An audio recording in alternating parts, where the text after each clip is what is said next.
All right, now, everybody. Quiet, listen to me. We're going to start a show.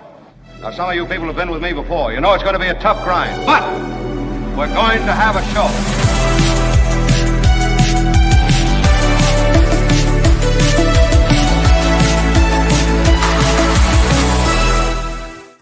Mark Thompson show, except wait. It is the Mark Thompson show, but I'm not Mark Thompson. I guess it's the Dark Thompson show. I'm Mo Kelly, Mark Thompson's long lost illegitimate brother. So it's the Dark Thompson show for today, tomorrow, and the next week. We're gonna have some fun. I'm not the captain of the ship. I'm telling you right now, I'm just a passenger, just like you. I'm more like Isaac on the Love Boat. I'm serving drinks. I'm not Meryl Stubing. Okay, if you know the Love Boat, the captain is Kim. The captain is Albert. Let me just say good morning / afternoon to both Kim and Albert. How you guys doing? Thank you so much for keeping me afloat today, as the metaphor goes. Thanks for being here, Mo Kelly.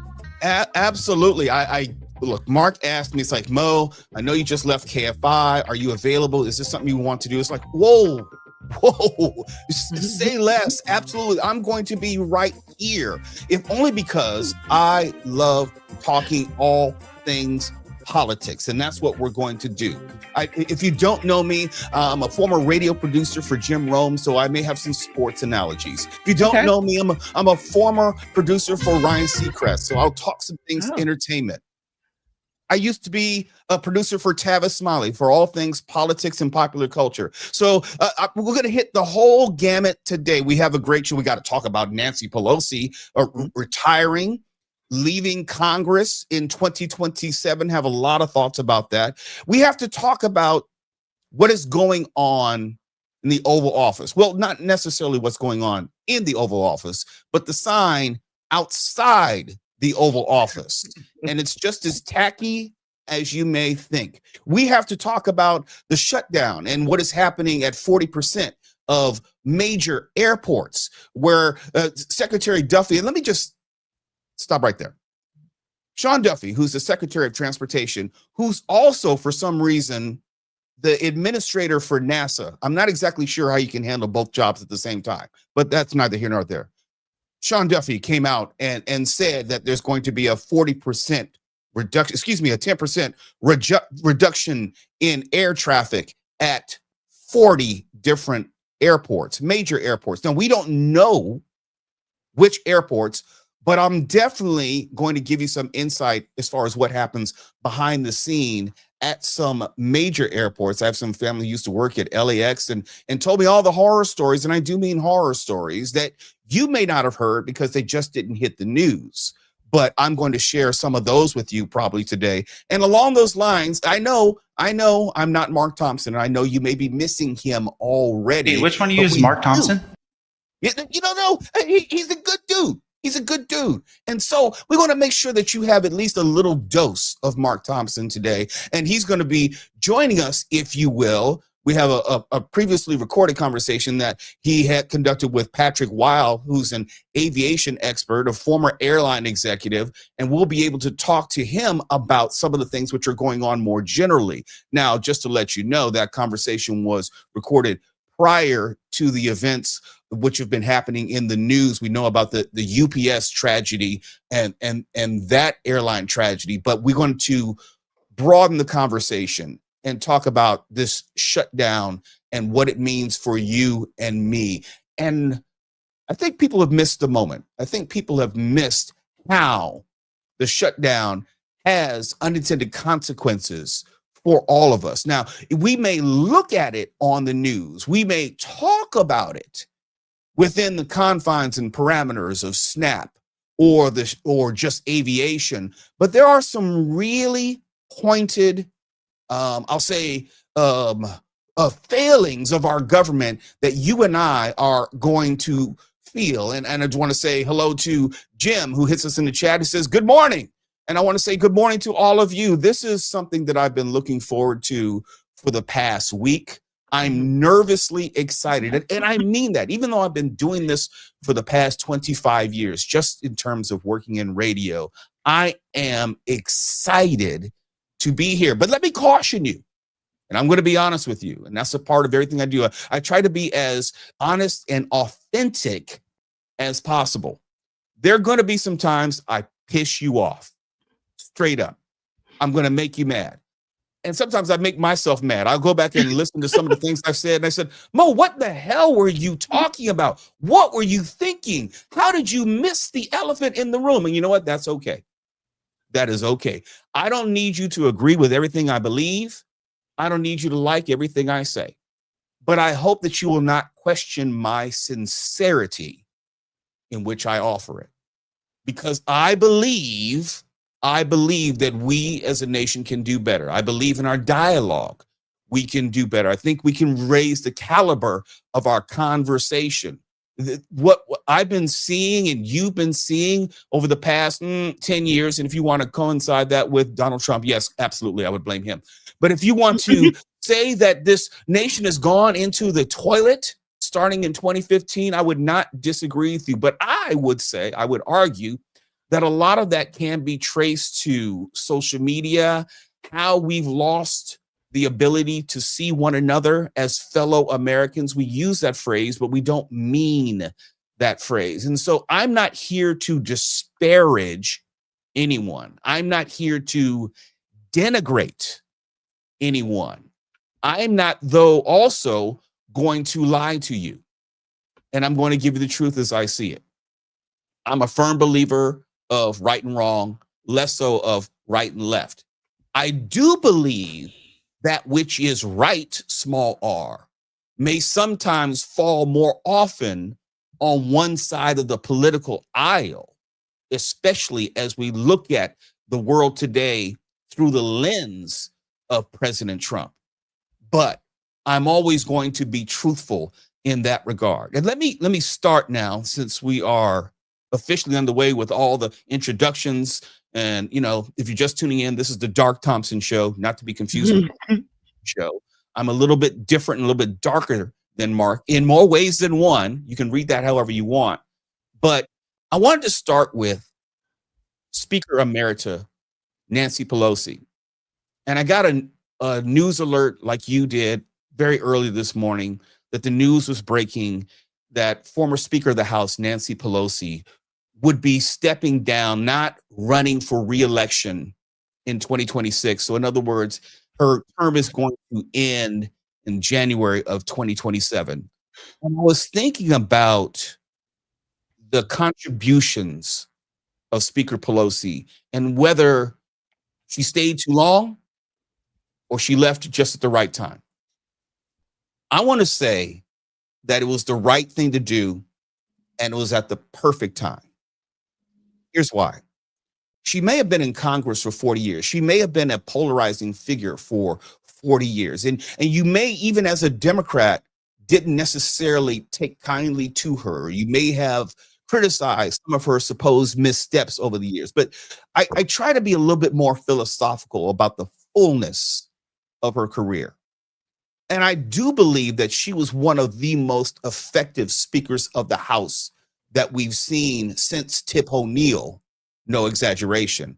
And what I mean by that is she was able to effectively hold together the Democratic caucus in times where she was both the speaker and also the minority House leader. And that should not be taken with a grain of salt. That should not be understated. If you think about the foolishness which is happening right now with this House Speaker, Mike Johnson, you should be able to see the difference in the caliber and class of leadership. And it used to be, once upon a time, it used to be where you would train up members of the House to eventually become speaker. You would work as maybe a minority whip or even a majority party whip. You would learn how to get those votes. You would learn how to keep different Congress people and their interests within the family of the caucus. And you didn't have members of the caucus speaking out against the speaker or the minority leader. Nancy Pelosi was exceptional in getting the vote, counting the vote, whipping the vote, making sure that the Democratic caucus moved forward as a unified front. And if you don't believe me or you don't understand the importance of that, look at the disarray with Mike Johnson. Look at his difficulty of making sure that members of his own conference, like Marjorie Taylor Greene, aren't throwing a grenade into what the speaker is trying to do. That is a lack of leadership. That is a failure. Never had that with Nancy Pelosi. Never. And Kim, you know this is as well as I do. A part of being an effective leader is at least the presentation of a unified front. Now, let me be absolutely honest. I'm not sure whether present Minority Leader Hakeem Jeffries is going to be the House Speaker the Democrats want and need. I'm trying to reserve judgment, but I'm not sold on him because there's some mistakes that I think in my, arrogance, if you will. I think there's some mistakes that he has made over the past year and a half or so, which have hurt the Democrats, hurt as far as Democratic messaging, and then as an extension of that, hurt their election chances in 2024. And I'm not placing blame solely at his feet. I'm saying I am juxtaposing what Hakeem Jeffries has done thus far with what former Speaker Nancy Pelosi has been able to do. And I see that he wasn't quite ready for prime time a few years ago. Maybe he's more ready now. And this goes back to what I'm saying. This is the right time for Nancy Pelosi to exit stage left. And what I mean by that is, after a certain point, you kind of know, you kind of feel it. If you've been in a relationship, and I love relationship analogies because they work for politics. I love sports analogies because they work for politics. If you've been in a relationship for someone for a long time, you know how that feeling where it's about time to get married. You can't necessarily articulate the exact day, the exact moment, the exact reason or inspiration. You kind of like look at your partner. Maybe you roll over one day and say, you know what? I think it's about time for us to get married. And you do. And then you get married and you realize, you know what? I think it's time for us to get divorced. They're just feelings you just know, good and bad. And I got the feeling that this was the right time. Maybe, and I don't know, because I've never had a conversation with Speaker Pelosi about this. We've met, we've dialogued, but I haven't spoken to her about this. Maybe in her mind, she wanted to feel that the party was at a certain point, that it was ready to be handed off to Hakeem Jeffries. Maybe after the election on Tuesday night, she felt, you know what? My work is here is done. And the party's moving in the right direction.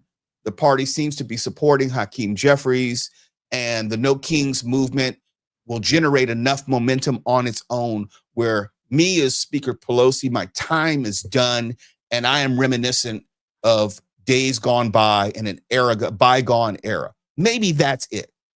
I get the sense that all these things are working together, a confluence of things, but it's something that we're going to talk about later on and we'll continue to refer back to.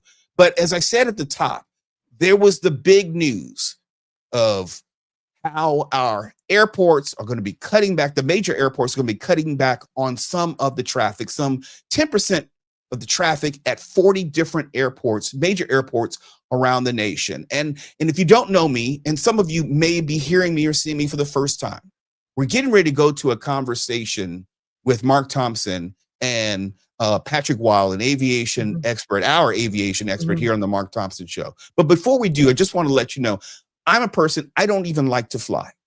I'm not one of those people who are, gripping the seat, but I say my prayer and I leave unto the Lord the rest. I am a Christian, so I talk about these things and everything I do, but talking about air travel, I'm a person who doesn't like to fly.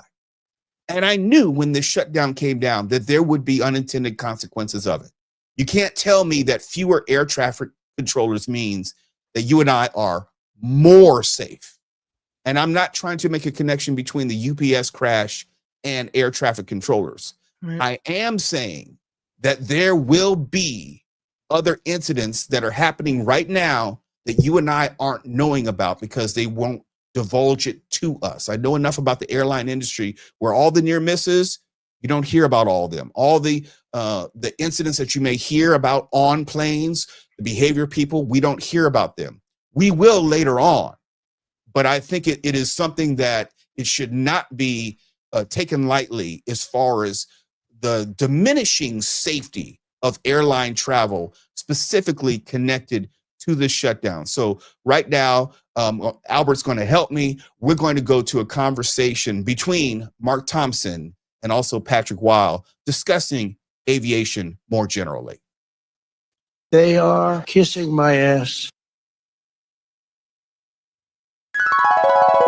The Mark Thompson Show. I am very much excited to talk to this guy. He's a friend of the show, and when it comes to aviation, he just knows his stuff so well. One of the guys who created the behemoth that was to be EasyJet in Europe, and he's so active in American aviation as well. Please welcome the great Patrick Weil, everyone.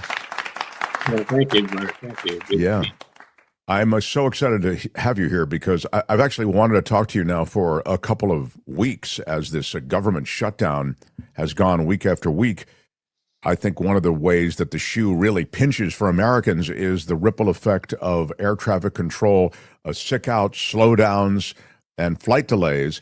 And I wonder if you can just give me your take on what's happening in government now, the shutdown, the effect on air traffic and on air traffic generally.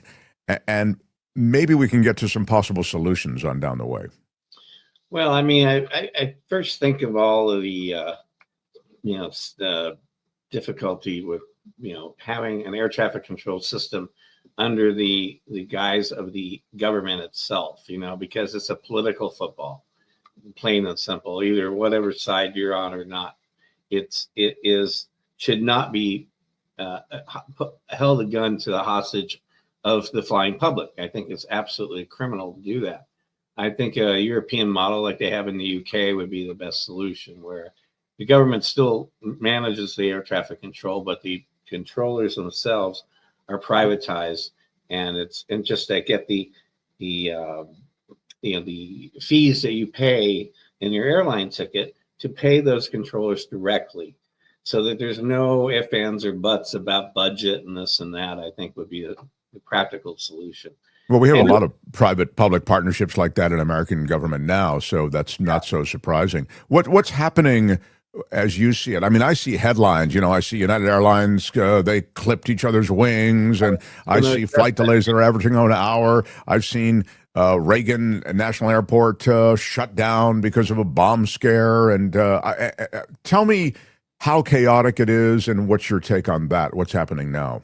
Well, the wing clipping thing is sort of a new reality of the aircraft being the appendages of the aircraft are themselves being extended to maximize flight, and they have winglets and things like that. So it's creating an issue where pilots can't necessarily see that they have the clearances to move airplanes around, or the ground crews, and they really need to either beef up the ground crews so they spot the wings and that sort of thing, or in a lot of cases in these larger airports, the airlines themselves have their own little towers that sit above the terminal, and that is a private thing, and they should either go to a controller, or an actual controller, or have some better devices to minimize that thing. I mean, a lot of it is those kind of wingtips being extended out on the aircraft. So it's a big part of it. Not all of it. Some of it is just not keeping your eyes open. Really. Let me just ask you to follow up on that. You're saying that the airlines themselves have their own areas of aviation traffic direction going on at certain airports? They do, especially when they control, pardon me, excuse me, I'll have to have a sip here. Yeah, go ahead. Yeah, especially like at LAX, the Delta terminal has its own little ramp tower, and they control their own gates in their own ramp space until the actual aircraft pushes back into the taxiway or the alleyway of the airport. That's all controlled by the airlines themselves.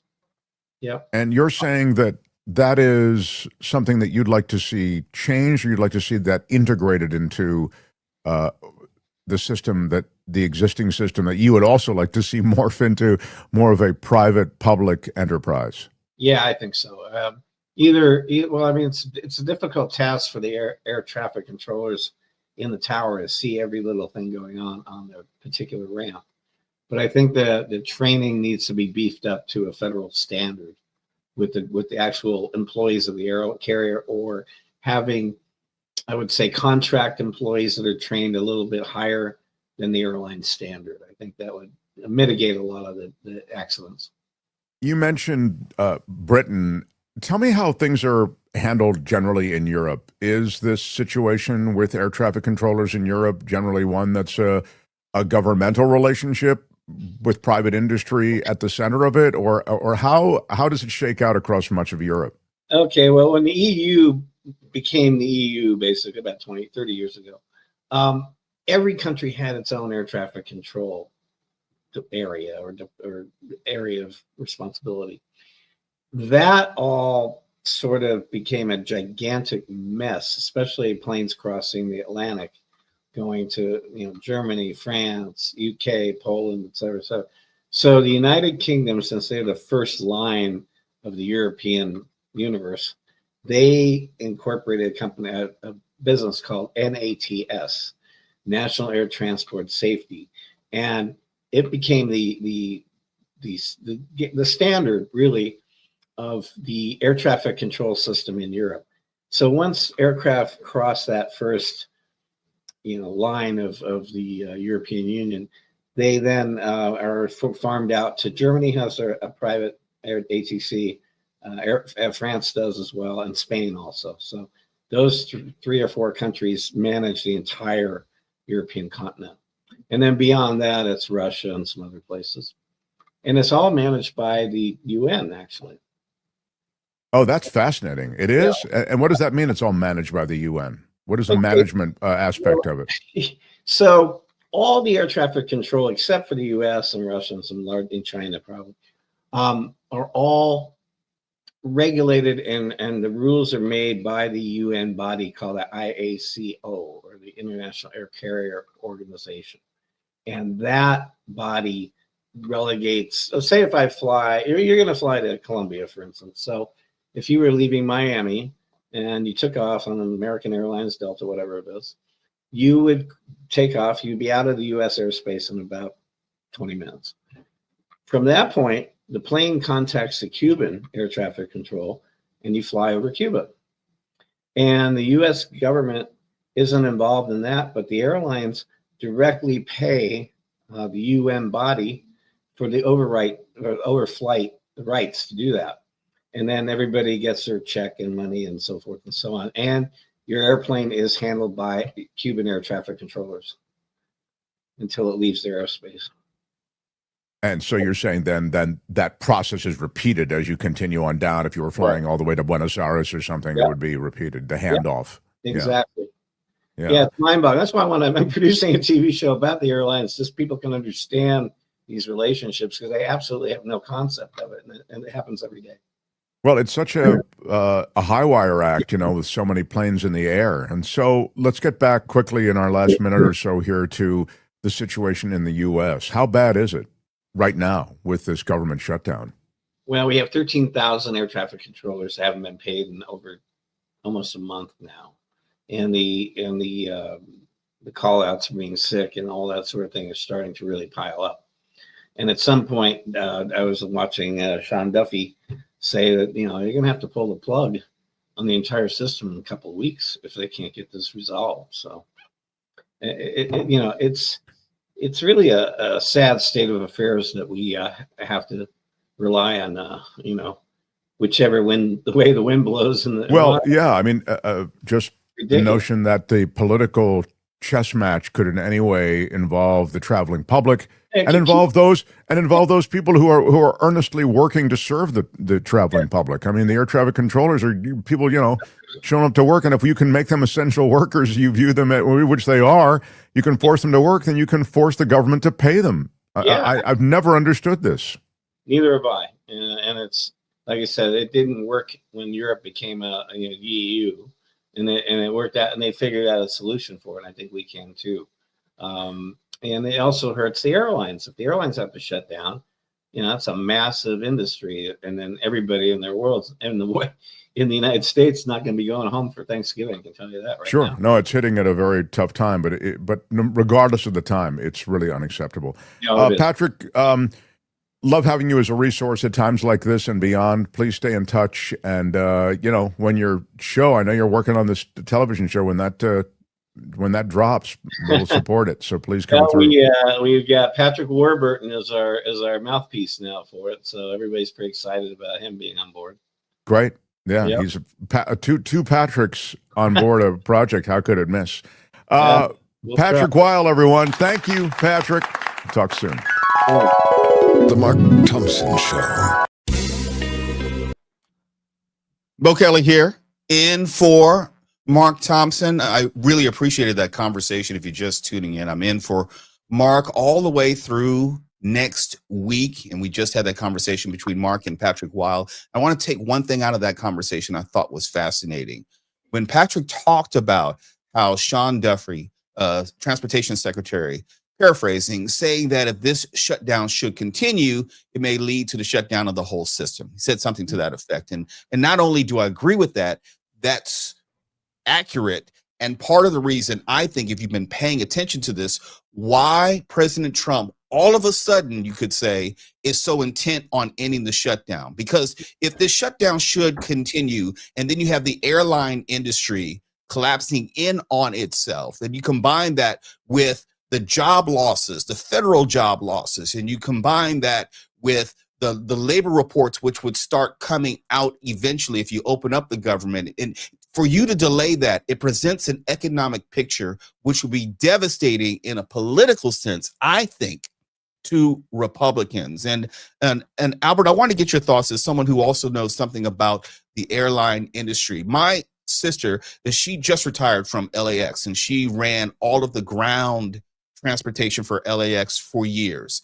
And it was great as a resource because I could talk about some of the things that she couldn't talk about publicly, but she relayed to me the numerous issues that individual flights would have, air traffic controllers would have, all the near misses, the possible disasters, the people who were acting up on airplanes that the general public never knew about, if only because it didn't make its way to the media.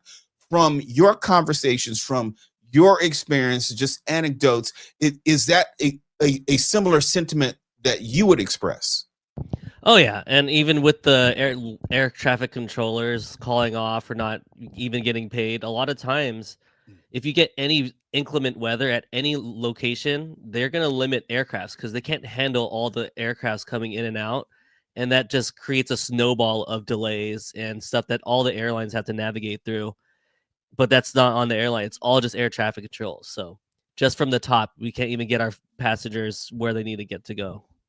And I don't think you or we're not talking about this to scare people, but to give people a more realistic sense of how important air traffic controllers are, how important the infrastructure is to maintaining the safety for travelers like Mark right now, for you, for me, for everyone we care about. And sometimes we get so caught up in the politics, we don't understand the practical applications of what this shutdown may mean. And I think about this all the time because my sister would tell me about how often pilots would fly against regulations, as far as if they fly, they're not supposed to fly for like a certain amount of hours. It's just supposed to be off the clock. I can't tell you to you exactly, Albert. Maybe you can fill that in. But I'm saying it's such a common occurrence that it would probably scare people if they knew how often airlines would bend these rules to make sure that they adhere to these on-time schedules, how pilots are overworked, and a lot of times, and I tell people I'm a Christian, I'm a praying person, because I'm praying that the aircraft I'm on has been adequately maintained. I'm praying that it is in working order, and I see these stories like the UPS crash that we saw yesterday. And it doesn't take a lot for a catastrophic failure. And I know, we hear all the time, air travel is the safest way that you can travel. Yeah. I got all that. I'm just saying, I don't like to fly. And when I saw that story yesterday, it reminded me, and I'm not making a direct connection, but I'm saying that you can't completely separate it when we talk about airline safety and travel. And for you, Albert, before we move on, what do you make of this moment as it relates to the shutdown and specifically air safety? I mean, air safety, if we just simply don't have air traffic controllers from the top, it's already a risk. And it snowballs from, I guess, having the customer service provided for these airlines to the people to get their, especially it's a holiday season. So it's going to be even more busy, less TSA workers, less CBP officers at customs. So for Mark's example, he's on an international flight. His plane might be delayed because his plane is stuck at an airport somewhere. And that plane finally makes it to him. And then they're limiting the aircraft's landing at a certain location. And then he finally gets to his location and he long lines at TSA or long lines at customs, so it's just a snowball effect. And I think if this keeps on continuing into the holidays, it's going to be not great for everyone. And Kim, let me bring you into the conversation because I think there's a transition point here. I often make the distinction between politics and effective governance. And I started talking today about what I most appreciated about Speaker Emerita Nancy Pelosi was effective governance, paraphrasing, saying that she not only kept the Democratic caucus in order, but she helped maintain a stable government, something that we don't have right now. And maybe I'm connecting things which don't connect at all, but what did you make of the announcement of Nancy Pelosi's impending retirement? And is there anything that you can glean from our government today and the shutdown? Might it have gone differently if Nancy Pelosi were minority House leader? Oh, if the Democrats were in charge, we wouldn't be having a shutdown. That's for sure. But what I thought was interesting is your question at the top of the show, where you talked about timing. And is this the right time for Nancy Pelosi? I think it's the perfect time for Nancy Pelosi to step down. And I think you really hit on something when you talked about the preparing of the next generation to move into these roles, these leadership roles. I think that Nancy Pelosi stepped down as speaker and stayed in Washington, D.C. to serve as a resource for Hakeem Jeffries. I think she's been training him. I think she's been there to guide him and say, here's how I would do this. Here's how to be a strong speaker. Here's what you do. And I think we're going to see Hakeem Jeffries just be the most amazing speaker when his time should come, hopefully in the midterms. So I think by her stepping down from Congress and saying she's ready to not hang out in DC anymore, I think she's saying, he's ready. You don't need me anymore. I'm good. The importance of good governance cannot be overstated. And for all the talk on social media of owning the libs or having some sort of messaging which is effective, at the end of the day, we're still in need of good governance. And we're seeing now this diminution, my word, of the importance of effective governance. And we have someone in the White House who is not interested in governing, who is not interested in the issues most important to the American people. And I don't think that's a partisan statement to make. We can tell by his behavior on social media that Donald Trump is more willing to be a clown than he is to be a chief executive officer of this country. We see someone who is more about being the president of the United Red States of America than he is governing the totality, the fullness of America. And that should concern anyone and everyone, whether you love this country, whether you are critical of this country. Right now, we are in an unsafe country. We talk about what is going on off the coast of Venezuela. We have to talk about what may be going on in Nigeria. We have to talk about, obviously, what is going on in the Middle East. And we have the most unserious individual in the Oval Office. And I'll give you an example. Well, let me back up, because Donald Trump is someone that I've followed for years. And I say Donald Trump, not President Trump, because I'm talking about the 1980s. And at the top, I gave you some of my history where I worked in sports, worked in entertainment, political and cultural affairs. And it gave me an opportunity to see America from a much wider lens and vantage point. The aperture was much more wide. And Donald Trump, if you're not familiar with him, in the 1980s and actually 1970s was always a polarizing figure, going back to the Central Park Five. And part of the reason why he was a polarizing figure was having to do, and I need not tell you, but it's more like reviewing, was what he was doing with his father as far as rental agreements, not renting to African Americans, his public statements on the Central Park Five. He was always a public figure. He was always a polarizing figure. But if you remember Donald Trump back then, he was always trying to get out from the shadow of his father and also present himself as someone who was self-made and very, very rich. Donald Trump has always been a facade. You never got to see the actual person. And part of that facade was born out of this insecurity. He's always quick to justify that he's self-made when he was first bequeathed some millions of dollars to start his empire. He's not a great. Go ahead, Kim.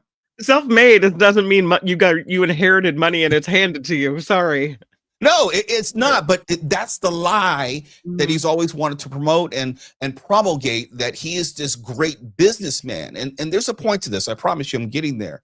And part of sculpting this persona was that he was living a life of excess. And that's where that gold comes from. You know, the gold bathroom, everything that he has in his house was gold. And part of why he was exalted in the 1980s largely had to do with the hip hop music scene. He was constantly referenced in hip hop music. Hip hop music, when I was working in it in the late 80s and early 90s, Donald Trump was a frequent figure who was found not only in hip hop records, but he was found in hip hop music videos, and he was a part of that scene. One, because he was in New York, and two, that life of supposed excess was something which was promoted by hip hop. That added to the so-called persona of Donald Trump, this great and wealthy man.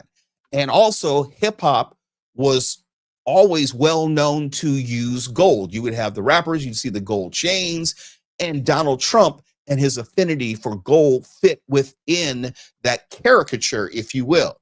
The reason I talk about that is Donald Trump never left the 1980s emotionally. He never left it mentally. He never left it financially. He talks about everything in terms of the 1980s, his fixation with gold, his fixation with the presentation of ostentatious wealth, this gaudy idea of you don't have money unless you present it.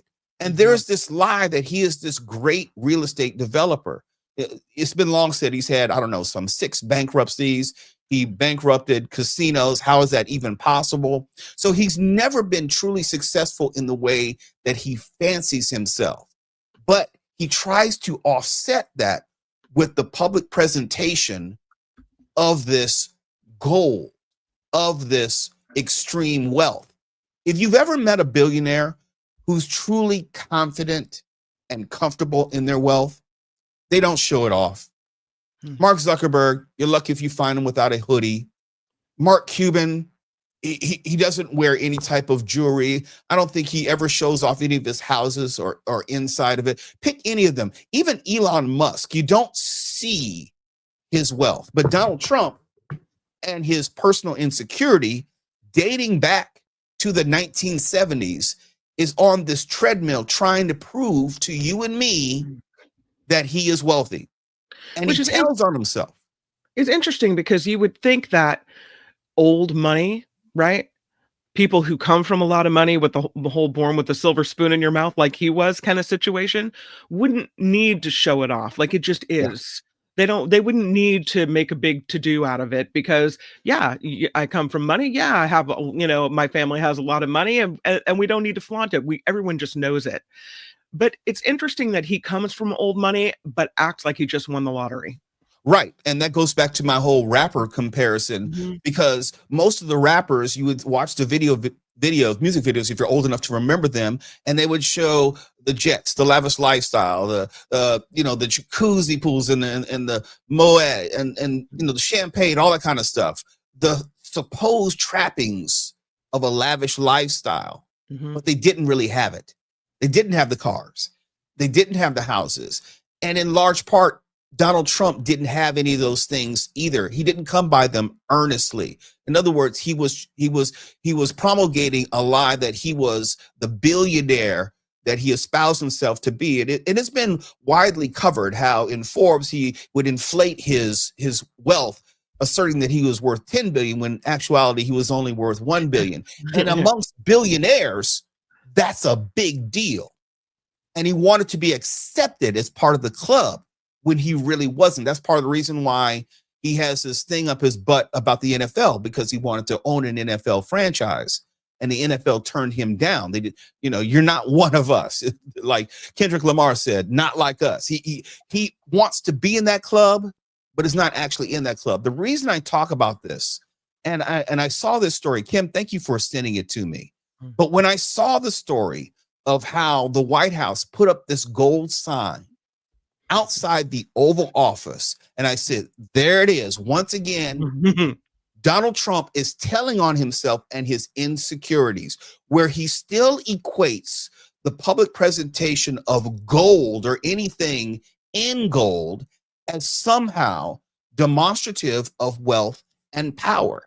And if you really dig down and you watch how, or you looked at how, researched how Donald Trump made his money prior to 2015, prior to coming down that escalator, you realize that Donald Trump didn't really do anything real estate wise other than license his name. Trump Tower this, Trump Tower that. He wasn't building anything. He was licensing the Trump name.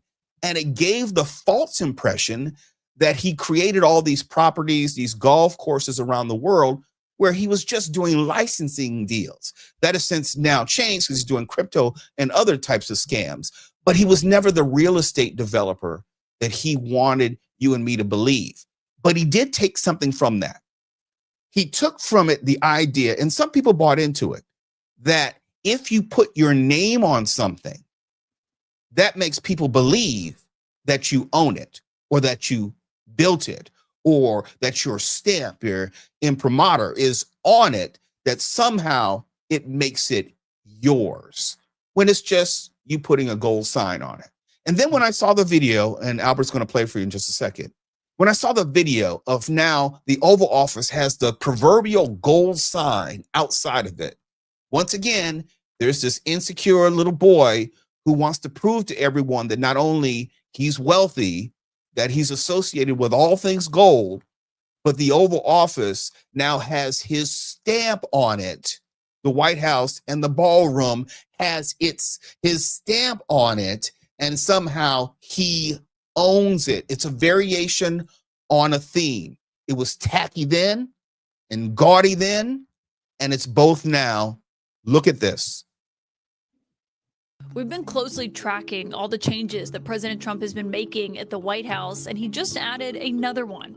Today, as we were standing on the South Lawn waiting for President Trump to exit the Oval Office after a meal that he shared with Republican senators, we noticed that he's installed a sign right outside the Oval Office, designating what is one of the most famous offices in the world as the Oval Office. It's in gold scripted letters that resemble the font that he uses at his Mar-a-Lago club in South Florida. And now it's just one of the many changes that he has made at the White House, from totally renovating the Rose Garden and turning it into a patio, also similar to his Mar-a-Lago club, to installing the Presidential Walk of Fame alongside that colonnade that gets you from the residence of the White House over to the West Wing, and of course demolishing the East Wing to make room for the ballroom that he is building also at the White House. Now, we noticed this today. It generated a ton of online reaction to the president's post here and what he has put outside the Oval Office. And that includes from California Governor Gavin Newsom, who has been using his social media accounts over the last several weeks to make fun of the president and to respond to him. The Newsom account responded and put up their own cursive gilded letters that said, "Live, laugh, lose." We've been closely tracking all the changes. Yeah. I thought that was interesting. It looks like paper, Mo. Is it printed office paper with gold? I mean, what is that? I'm not sure, but it looks cheap. It looks like I'm walking into a hotel, and that is important to him. You know, there's a connection there. It looks like it's a gift shop. It looks like it's a parody. It looks like it's a set piece. It's not the actual Oval Office. Why? Because the actual Oval Office doesn't need a sign on it, because it's not for people like you and me to just walk in off the street as you would a gift shop or a restaurant. It looks like a restaurant sign. Does anybody in the Oval Office or in the White House not know where the Oval Office is? And did they have to put that sign up because he has such cognitive issues that he can't figure out where his own office is? Well, you don't walk in the Oval Office from the outside. You don't. You know, if you are going into the Oval Office, you go in through the inside for all sorts of security reasons. Now, there is a door that you can exit in, but that's not a place that you just walk into from the outside, or is in a long hallway where it's like, which door is it? Is it the first one, the second one, the third one? No, you know it's the Oval Office. And you know, it is tacky beyond belief, but it is consistent with who Donald Trump, the person, the supposed real estate mogul, has always been. And at the top of the hour, we'll be talking with David Katz, who's going to join us. And there was this great LA Times piece talking about the key to checking Trump's lawlessness.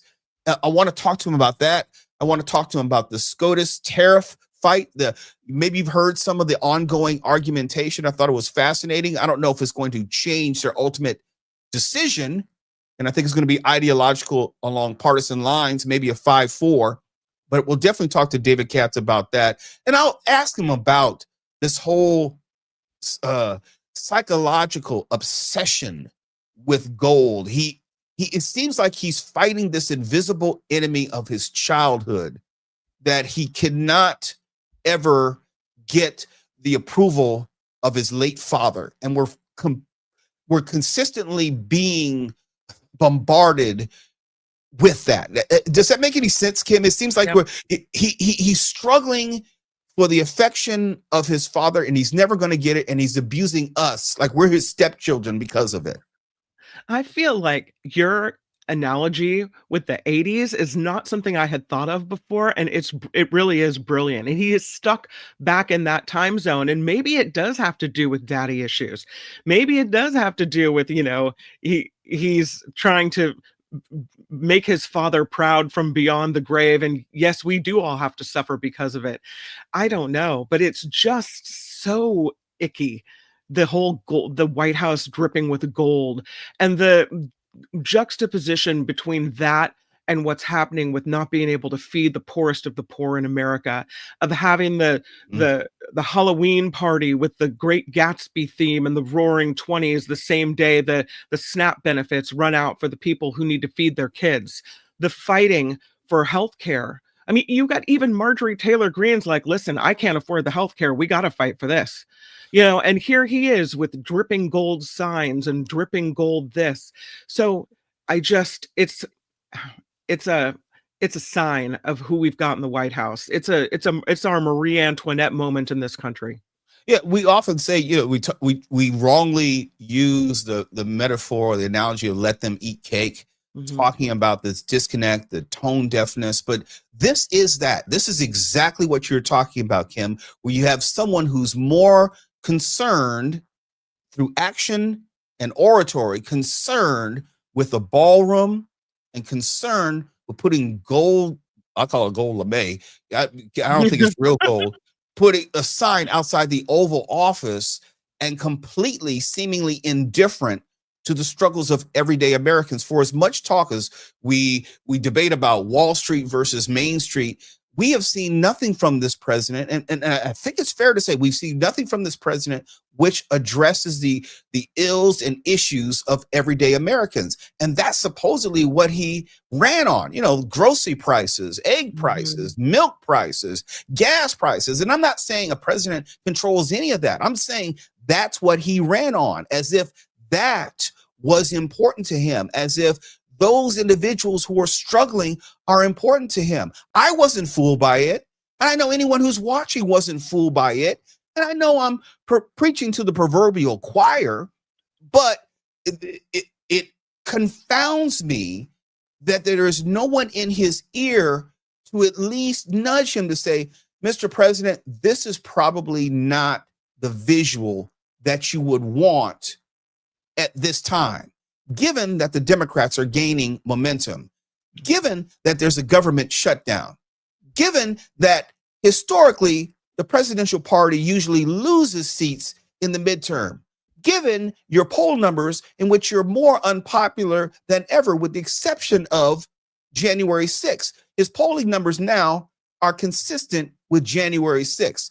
There is nobody around him who has his ear who can at least express the disconnect between what he's saying and what Americans are experiencing. And that's some of what I'm going to get into with David Katz at the top of the hour. But this is something that I try to, as best I can, approach with a fair hand.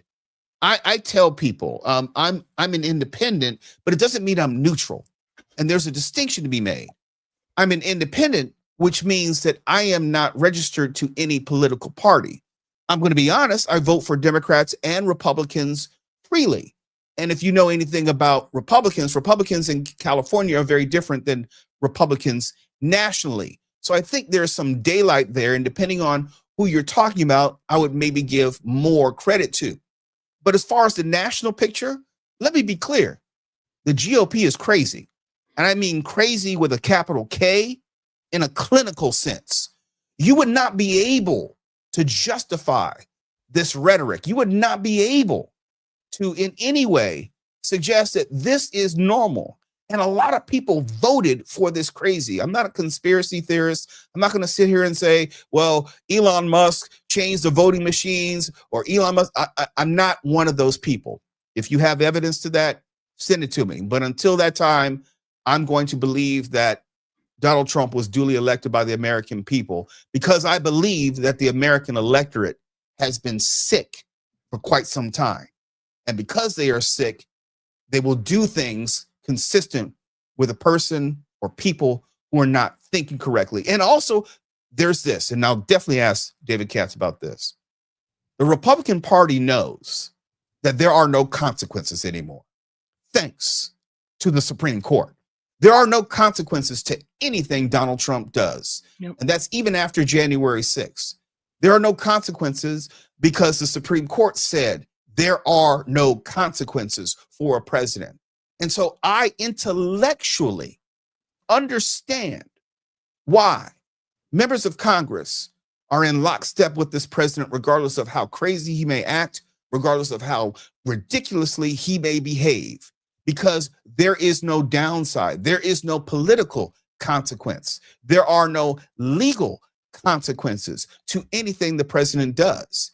He retains some 90% support within the Republican Party. If you are a Republican member of Congress, I completely get it. There's no reason not to repeat everything the president says. There's no reason to act like he can do no wrong, because there are no consequences to anything anymore. And I don't know how we get back from that. I don't know how we get back to that, from that, even after he leaves office, because it's such a dangerous precedent. Let me use all the cliches. You can't put that toothpaste back in the tube. You know, that horse has left the barn. All those things are true. And Kim, before we go to the news in just a moment, I'm curious about whether your read of this moment is similar to mine, because I don't get to talk to you every day. I don't get to talk to Mark every day. I don't get to talk to Albert or Tony every day. And I readily admit my views are sometimes different from the mainstream view, or I should say the mainstream Democratic view of where this country is or where it's headed. Where do you come out on this? I listened to you talk about the Republican Party now and how there's no consequence and how you understand why they would just go along with the president. But what I think is different about the Republican Party, and I think there's a difference between true Republicans and MAGA, right? Yes.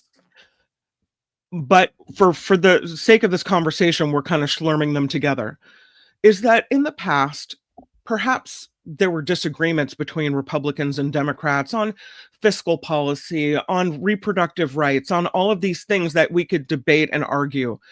But now, many people, when they look at the Republican Party, see a party of racism and hate. You know, how you can be when you're a Republican, it means that, you know, you don't like poor people, you don't like black people, you don't like people of color, you don't like, and that's new. So when you talk about a consequence, okay, maybe not a, you know, when you're consolidating power in the Capitol, not a consequence, but morally and ethically, when you go home and you look in the mirror and are you doing the right thing for the people you represent, the people that sent you to Washington, D.C. I don't know how some of these representatives can look in the mirror and think I'm representing all the people in my district in the best way possible. You make a great point, and I think it's the point. For all the talking I was doing, that was the main point. And if I were to put it in my words, the Republican Party now, at least the National Republican Party, is all about who I like and who I hate. And I use that word very judiciously. I don't, me personally, I don't hate anyone.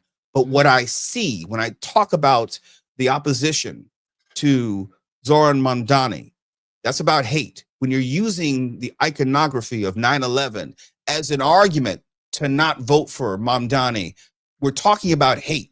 We're talking about Islamophobia. When you're talking about food stamps and you're literally using AI fake videos of black people to make the argument that black people or people who use food stamps are freeloaders, we're talking about hate. You're not making a policy argument. And we used to make policy arguments. I would love to get back to the days, actually pre-Barack Obama, for obvious reasons, where we talked about policy.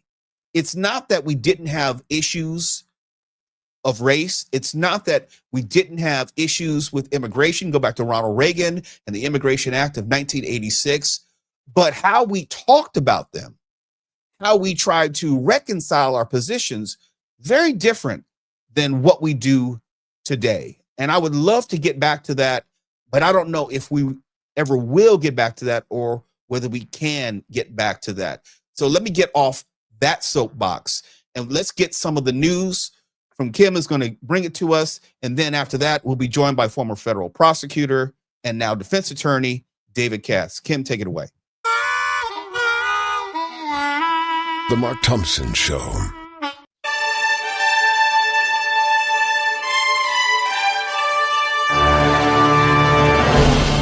On the Mark Thompson Show, I'm Kim McAllister. This report sponsored by CoachellaValleyCoffee.com. Less than 24 hours from now, the FAA will impose a 10% reduction in air traffic at 40 airports nationwide because of the impact of the government shutdown. Now, the list of the airports that will be impacted reportedly includes major travel hubs like LAX, New York's LaGuardia, Chicago's O'Hare, and Phoenix Sky Harbor. This comes as staffing shortages are causing delays and cancellations across the country.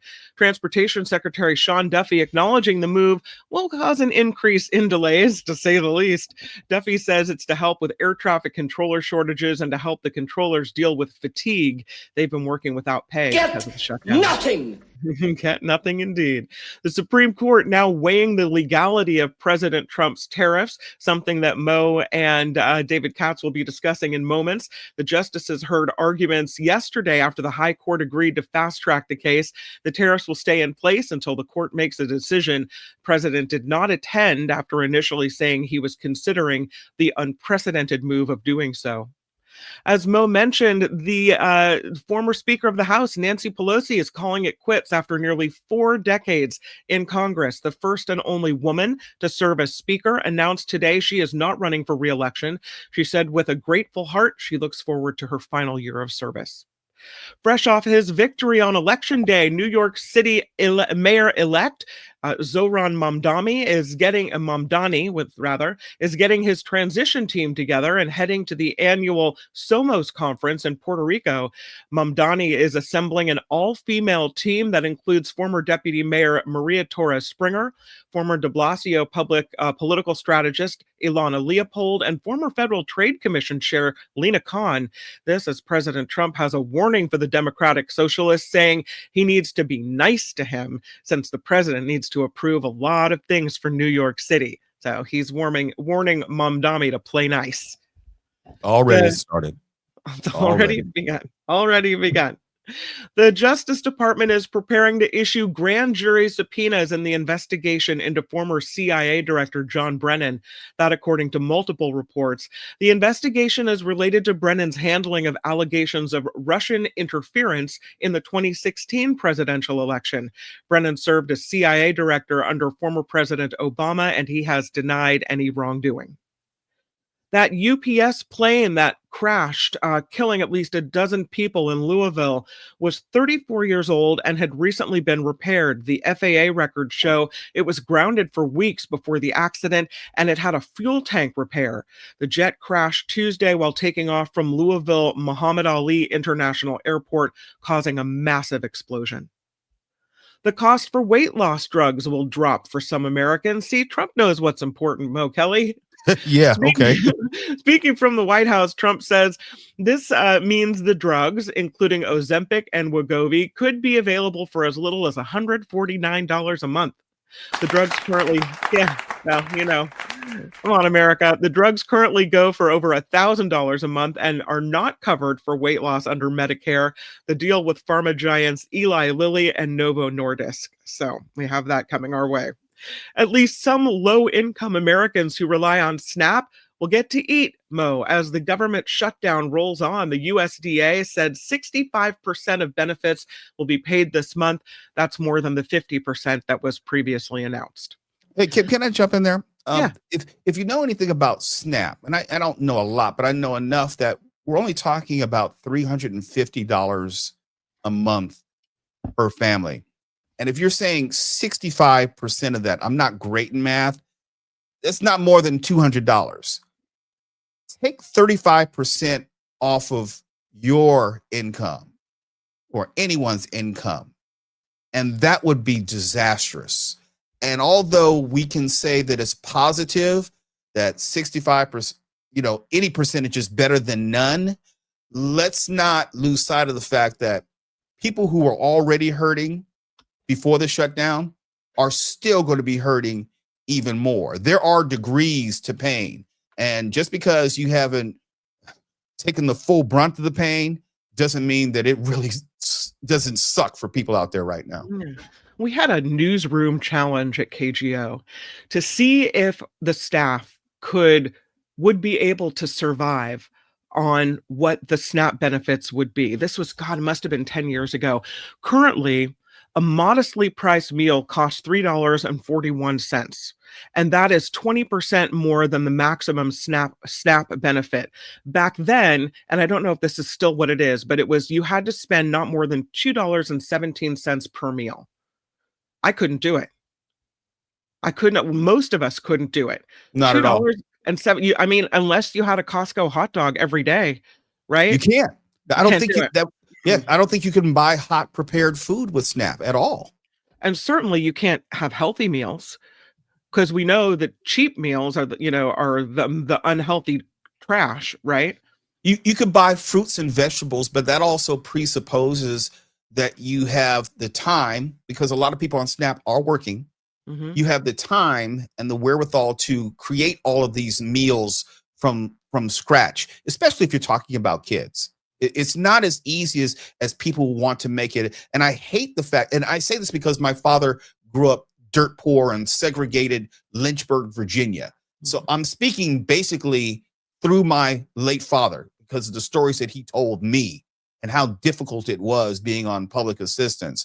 It's not realistic. And I hate the demonization and the demagoguery talking about people on SNAP are just freeloaders who are able-bodied and want to work. there, and that goes back to the politics of Donald Trump, where it's not about policy, it's about demagoguery. It's about belittling those who are not like them. It's about him being the president of the United Red States of America, unconcerned. The fact he had the unmitigated gall to talk about Democrat policies as if helping Americans was somehow a Democrat policy. What he's unwittingly doing is saying, hey, Democrats actually try to help people. And Republicans don't, or me as the president of the United States, not interested in helping everyone. But I digress. I'm sorry, Kim, I didn't mean to step on you. No, I love it. The Los Angeles Fire Department is being asked to hand over firefighters' text messages related to the January 1st Lockman fire.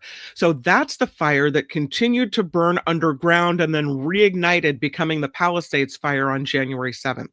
The Los Angeles Fire Department has been served federal grand jury subpoenas asking for firefighters' texts and other communications about smoke or hotspots connected with that first Lockman fire. The LA Times reports the subpoena was issued by the U.S. Attorney's Office in Los Angeles. Last week, the Times reported a battalion chief asked firefighters to pack up equipment and leave the area of the Lockman fire on January 2nd, even though the ground was still smoldering and the rocks were still hot to the touch. There is pushback against Proposition 50 with a proposed ballot initiative holding Governor Newsom to his word on temporary redistricting. Prop 50, now passed, establishes a new congressional district map in California created by Democrats. It will be in effect until 2030. But KCRA in Sacramento is reporting that a new proposal aims to return redistricting power to an independent commission by 2028 and reinstate the previous district maps for the rest of the decade. The proposal requires review by the California Attorney General and over 874,000 valid signatures to qualify for the November of 2026 ballot. If they are successful, the new map would only apply to the 2026 election. So Prop 50 and all of its back and forth is not over. I'm okay with that, actually. You know, at first blush, I have to look at all the details, if only because Newsom's going to be out of office in a year or so. You know, he's not going to be the person who's going to keep this in place. We don't know who the next California governor is going to be. We can suspect it's going to be one person, another Katie Porter, or some other Democrat. I don't think it's going to be Chad Bianco or Steve Hilton, but regardless, I think this is not a problem that California needs to worry about. It's going to work itself out because Gavin Newsom is not going to be there. Like, talk about analogies. I'm a big Star Wars fan.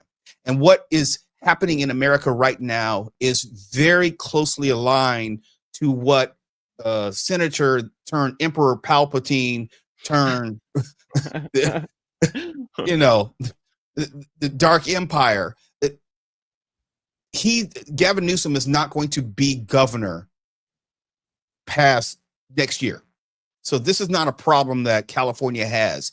It will revert. The problem that California has is what the rest of the states are going to do beyond just Proposition 50, because I believe in this congressional arms race, as I said in my work, that these other states are going to be gerrymandering in perpetuity, I believe, from election cycle to election cycle. And then California, excuse my language, is going to be asked out. There won't be the opportunity for Proposition 50 in the here and now to have the same effect down the road.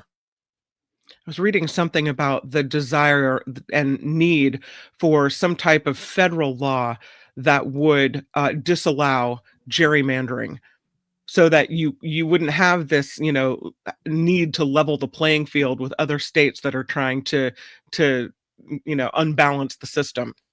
I don't know if that's possible, if only because, and I'm not a constitutional scholar, but it would seem to me that since, per the Constitution, elections are the purview of the states, Sure. I don't know if you can have a contradictory supremacy clause type situation where the federal government can tell the states what to do as far as the management of their elections or districting. Now, the federal government, I know, can step in if it should run afoul of the Constitution or the Voting Rights Act, if it's still around in 2 weeks.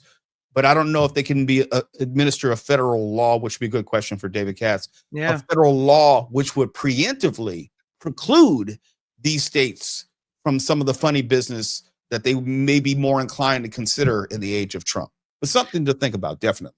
Well, I think David Katz is on the way in. So I'd have a couple more stories for you. There's a former coach and player connected to the NBA betting scandal being arraigned now. Former Cavaliers player and Lakers assistant Damon Jones is at a New York City federal courthouse accused of sharing inside information about Lakers players with gamblers. Jones was charged last month along with Miami Heat player Terry Rozier. Did I say that right? In the NBA betting scheme, Portland Trailblazers coach Chauncey Billups arrested in connection with a rigged poker scheme involving the New York Mafia. This thing is getting crazier and crazier.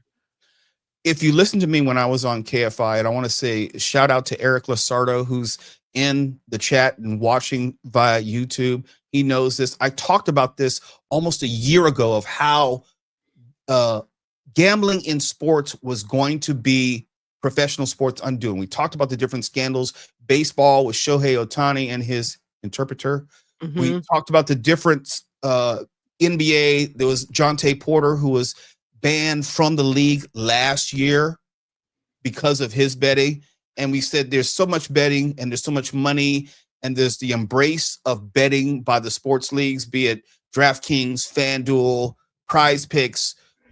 It's so much easier for someone who not only to be able to bet, but also get information about the status of teams. And if you don't know, a lot of these scandals have to do with prop bets. In other words, you're betting a low-level player, for example, may only get 5 points or fewer. That's a very easy bet. What happens is that player will communicate with other people, hey, I'm either going to fake an injury, I'm going to take myself out of the game to make sure I stay under that 5-point threshold. It's easy money. And it's easy for just about anyone to do. I worked in sports media, talking about what I said at the beginning of the show for the Jim Rome show. I was frequently in locker rooms and I got to talk to players. You're interviewing players. You had back then what is called insider information. Now, we didn't have the means of monetizing it or weaponizing that information that we do today because of these apps. You had to go to a traditional bookie, which was much more difficult. And they didn't have the types of prop bets. You're just betting the teams and the spread. But now it's open season, pun intended. And now anyone and everyone who has access to that privileged information can weaponize it and monetize it. And I'm telling you, this is something I have. It's called the roach theory. And it goes like this. If you go into someone's house and you see a roach on the floor, you turn on the light. That's not the roach you need to be concerned about. You need to be concerned about the 50 in the walls. You need to be concerned about the ones that are in your kitchen at night when you didn't come downstairs and turn on the lights. My point is, we're hearing about Damon Jones. We're hearing about Terry Rozier. Goes back to our airline discussion. I'm talking about you should be more concerned about the dozens of athletes, different sports that we don't know about, who are presently being investigated or may be implicated in these investigations, which are going to fundamentally undermine the integrity of professional sports as we know them. And I'm not being hyperbolic. You think that it was a big deal with Tim Donaghy, the former NBA ref, and that scandal that I was working through and talking about when I was working as a sports producer. That's going to pale in comparison to what's going to happen in the next year or so. I'm telling you, it is going to be earth-shaking what is going to happen to present-day professional sports because of sports gambling. We have only seen the proverbial tip of the iceberg. Meghan Markle set to make a return to acting. I know this is a big one. Markle reportedly has a cameo role in the film Close Personal Friends.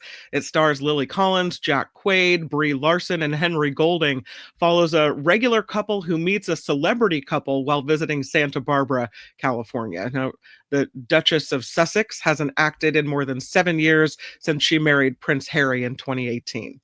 I was a fan of hers before she was, Meghan Markle. I love the show Suits that she was on. And so when she came into real prominence dating Prince Harry, it's like, oh yeah, she's from Suits. So I've always first conceived of her as an actress, and she's a good actress. Unfortunately, she's not going to get her credit because it's going to make it seem like she's leveraging her royalty status to forward her acting career when that's just not the case. She was a bona fide, legitimate acting talent prior to any of this. Lastly, Jimmy Kimmel is opening up a food bank to help those in need after the government shutdown related loss of food assistance. Yeah, calling it the Jimmy Kimmel Live Big Beautiful Food Bank. The late night host said the show is starting a donation center in their Hollywood backlot.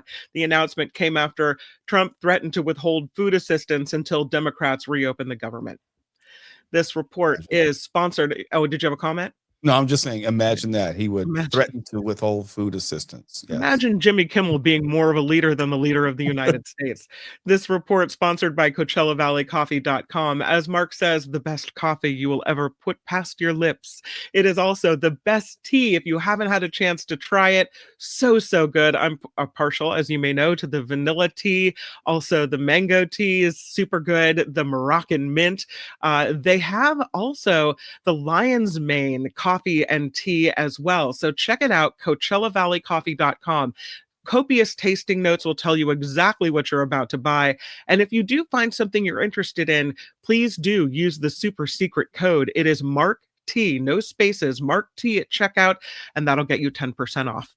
I'm Kim McAllister, and this is The Mark Thompson Show. I gotta say, Feel it in your soul. The Mark Thompson Show. I got to say, I am overwhelmed at the kindness many of you have been showing me in the chat section. I appreciate that. I try to respond as often as possible. I am encouraged by those who are making donations. This show goes and continues to go because of your kindness and your generosity. Supporting the show supports what I call legitimate journalism. There needs to be some sort of an honest representation of what's going on in our government, what's going on in our world, and being able to push back against many of the lies that our own government is telling us. And again, I want to emphasize, I'm not saying that from a partisan standpoint. These are objective lies. When the government tells us that our president is healthy, they're lying to us. When the government is telling us that gas prices or grocery prices are down, they're lying to us. And we should be able to point at it and identify that it's a lie and have a space and place to address those lies. And the Mark Thompson Show is the place to do it. And it's for the next week and a half, it's going to be the Dark Thompson Show. And Albert, is our guest here?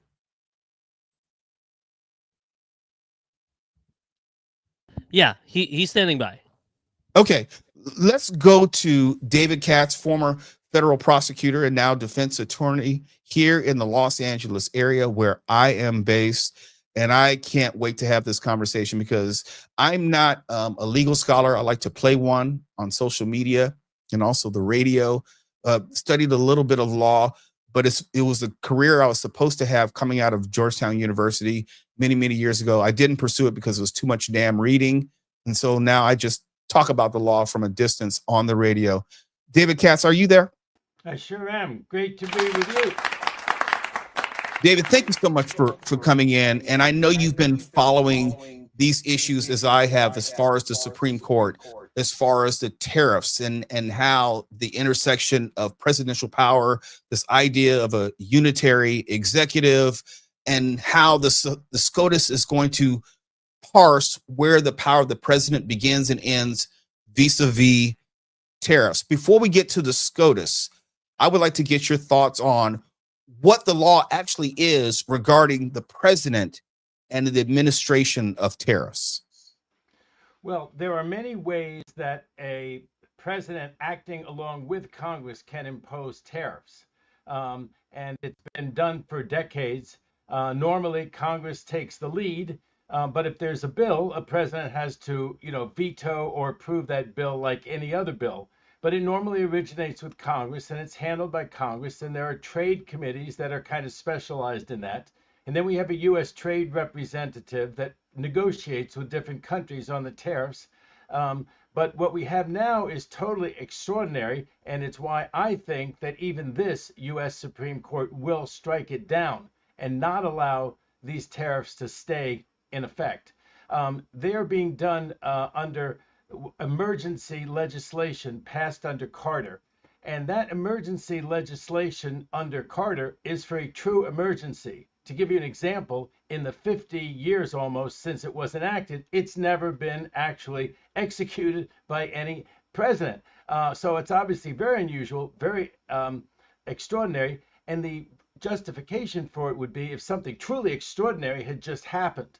And this might be something like the OPEC oil shocks of the 70s, that it was done kind of in reaction or thinking about. Nothing like that has happened. We have a trade imbalance, and we've had one for decades. We still have a trade imbalance.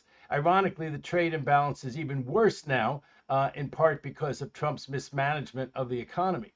The other supposed emergency that allows the president to take this extraordinary power that he has over tariffs, country by country, all by himself and without Congress agreeing, is that we have fentanyl and drugs coming into the country. Well, that, you know, too, has been going on for decades, and it's no extraordinary situation. Indeed, since the last year or so, fentanyl and drugs have somewhat come down, and so neither one is an emergency. Now, the progress of this litigation is that there were several courts that heard it. There's a trade court that no one's heard much about until it came to prominence when it ruled in this case that Trump's tariffs were illegal.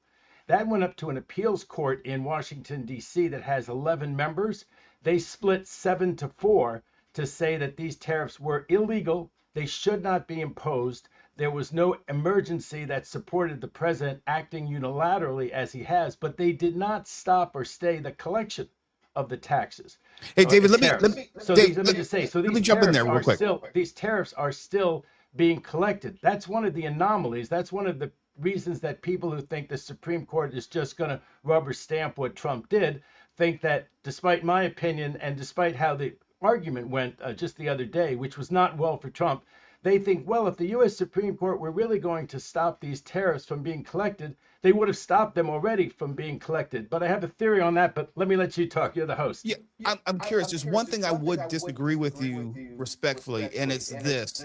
I wonder where your optimism comes from this Supreme Court not rubber stamping specifically this issue regarding Trump and tariffs. And I say that knowing good and well that this is the same SCOTUS which basically created this Frankenstein monster where there are no limitations to his power. And if we look at the history of their rulings, when it had to do with policy unrelated to Donald Trump, they were more inclined to actually use the law and precedent. But this SCOTUS has said that, I think it was Clarence Thomas who said that, you know, there's really no such thing, paraphrasing, as settled law. And I'm inclined to believe that this argumentation, although they may be asking questions which may give the indication that they're not siding with the president, history proves that they've sided with the president when it comes to what the president does. Where's your optimism coming from that they won't side with him on this particular issue? Well, if past is prologue, that's not good. This is the same court that gave us Dobbs overturning Roe v. Wade after 50 years. This is the same court that gave us presidential immunity, which is a monstrosity, and several other cases that have really irked us too soft a word, that really have troubled and given great anxiety that they are just a rubber stamp for this President Trump. But the reason I'm optimistic about this decision, first of all, the argument. You can gain an awful lot from the oral argument, which just happened a couple of days ago. And, you know, the three moderate to liberal justices, they're going to realize this is ridiculous. This is no emergency. This is just an arrogation to himself of power by Trump. So you've got to figure out, okay, what are the other ones going to do? And Gorsuch and the Chief Justice both ask questions from which people conclude that they understand that this is a huge taking of power by the president. I think Justice Gorsuch asked the question, this would really upset the balance of power, the separation of powers, because it is such an arrogation of power. And to say it's in the name of foreign affairs, if we're going to do that, then the president will be a king in foreign affairs. And the president's not a king either in foreign affairs or in domestic affairs. So from Gorsuch's question, that was very good. And Chief Justice Roberts asked another question where he kicked around this foreign affairs thing, but he definitely got it, that this is something that falls in Congress's purview. And so there's two other reasons why I'm also optimistic, a little bit inside baseball, but I think this decision is so important and trying to handicap how it's going to come out. One is that they have kicked around something called the major case doctrine. And they use this major case doctrine to really screw Biden and the Democratic administration. Now, you might say, well, they're the biggest hypocrites that the world has ever seen in their black robes on the U.S. Supreme Court, so they won't be consistent. But it is certainly the goal of a Supreme Court to be consistent. And to the extent that they have a sense of their place in history, they may find this a way to be consistent and to also kind of back up this major case doctrine. And the way that that works is that when Congress gives power to agencies, gives away its power either to an agency or to the president, if it's a major case, if it's something really important, the U.S. Supreme Court has invented this major case doctrine that the language has to be really explicit. And certainly the language, if the theory is that Congress has somehow given this power to the president to act in an emergency, and while they haven't mentioned the word tariffs, it really ought to include tariffs. Whatever else you could say about that, to me, overextension, it is not the major case doctrine. This is a major case. They said power plants were a major case. They said student loans, which involved about $400 billion in loan forgiveness to all these poor kids and older people that I think should have their loans forgiven. But the Supreme Court struck that down, and they said these kind of major cases, power plants, student loans, Congress has to be very clear. Well, Congress has not been very clear here at all. And so it would allow the conservatives on the Supreme Court to say, we didn't just do this to Biden, we also did this to Trump. We believe in this major case doctrine. And then when the Democrats back into power, they can keep whacking the Democrats and their plans to help the country by saying, you see, we maintain this major case doctrine throughout Biden, throughout Trump, and throughout the next Democratic president. By the way, Kagan, one of the liberals to moderates on the court, said this major case doctrine is completely invented, made out of whole cloth. But you see, the conservatives will say, no, it's not. And what's good for the goose is good for the gander. And we applied it to Trump, and we struck this down. The other question, just really briefly, was from Barrett. And Barrett said, this is going to be a huge mess, isn't it? And she got really focused on this question of what a mess. And that's actually a good sign, because she can then be persuaded that she should do the right thing and strike this down as not a proper arrogation of power to himself by the president in this foreign affairs, in this tariffs area. It's not a proper exercise of power. And don't worry about the mess. If you think about it, you cannot go into any court in this land and say, Your Honor, I made a huge mess and now I should benefit. I took the wrong turn like Trump did. I've now created trillions of dollars of problems, and now it's too hard to unsort the egg. I scrambled this egg. I did it unlawfully. I did it beyond my powers, but you can't unscramble this egg. They can easily unscramble the egg, and they can tell Amy Coney Barrett, you can unscramble this egg because we have courts of claims. We have other administrative ways. And if you think about it, why didn't they stop the collection of the tariffs? If you believe, as I do, that they're going to strike this down and deal with the fact that, yes, they've allowed the collection of billions and billions of dollars worth of tariffs, they were collected by the U.S. government. The U.S. government has a deep, deep pocket. You can get the money back from the U.S. government if they're wrong, as they are. Suppose they'd stopped the collection of tariffs, and then they'd said that the law was valid, what Trump is doing. They never could have collected them later on. So as between those two irreparable harms, you can see where the Supreme Court said, you know what? The claimants who keep good accounting records can always get the money back from the U.S. government. How would the U.S. government have gotten the money back if we had gone the other way? Now, that leaves the last question. How do we consumers get our money back? Once these companies that keep really good accounting records, once they get their money back, how do I get my money back from Amazon that I overpaid? How do I get my money back from this neighborhood store that I overpaid? I mean, you can go to your neighborhood store and try. There'll be class actions against Amazon. But at the end of the day, that's not the U.S. Supreme Court's problem. Their problem is to get it right. And I truly believe they're going to strike this one down, even though they're Trump's guys. Let me go beyond the Supreme Court. And I know that you probably saw this article in the LA Times talking about basically putting a limit on the recklessness and the lawlessness, my word, of the Trump administration. And we do know that not all of these issues are going to make their way to the Supreme Court. Not all these things are going to get to the Supreme Court docket. We also know that the DOJ, once upon a time, used to be a separate and independent portion of our government. There was this invisible partition between the executive branch and also the judicial branch. That doesn't exist anymore. How is it going to be possible or feasible to push back against the lawlessness of Donald Trump if a lot of these cases are not going to make it to the Supreme Court and we have judges and the DOJ who are complicit?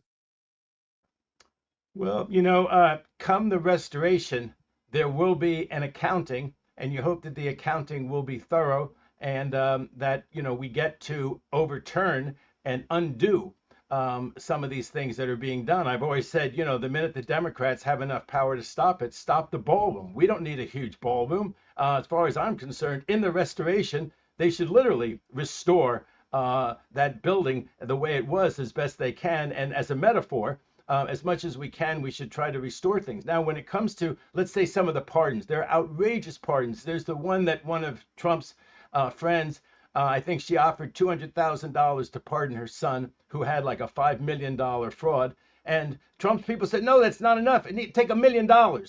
And so mommy gave $1 million and Sonny got a huge pardon. And when the pardon fell, so did the restitution. He doesn't have to pay the $5 million back. When Santos got his pardon, the restitution fell. The people that he cheated, that guy with the dog that he told a lie to and cheated that guy, that restitution fell with it.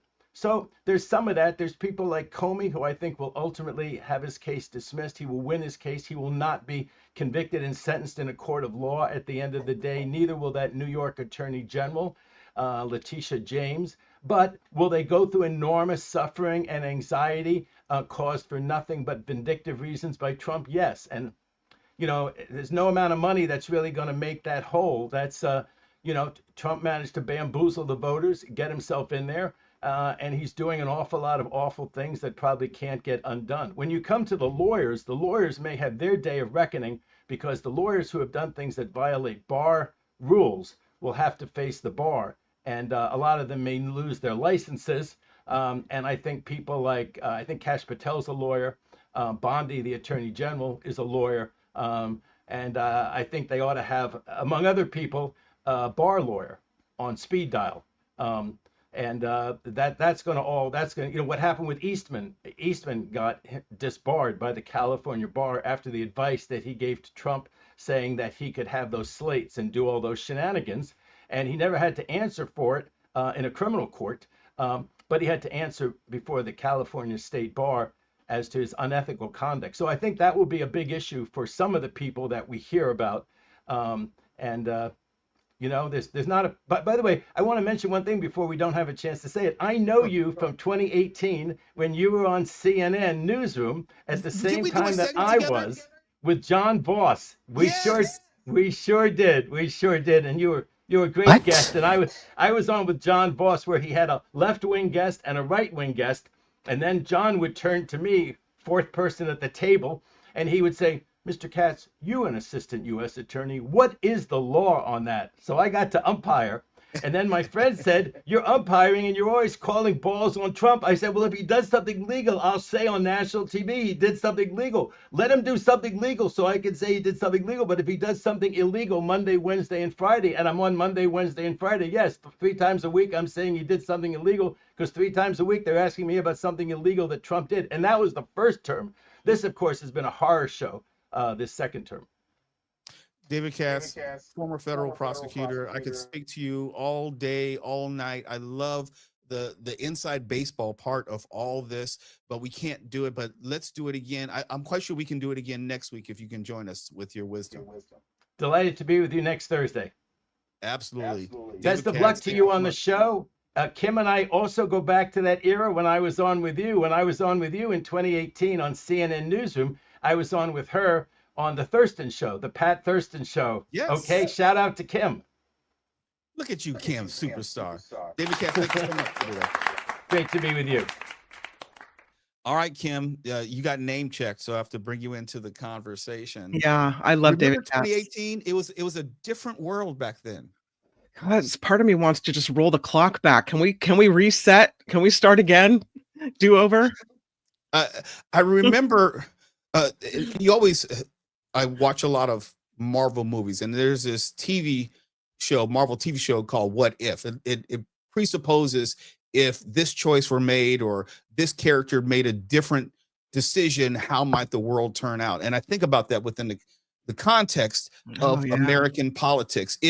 What if Barack Obama didn't make fun of Donald Trump at the White House Correspondents' Dinner?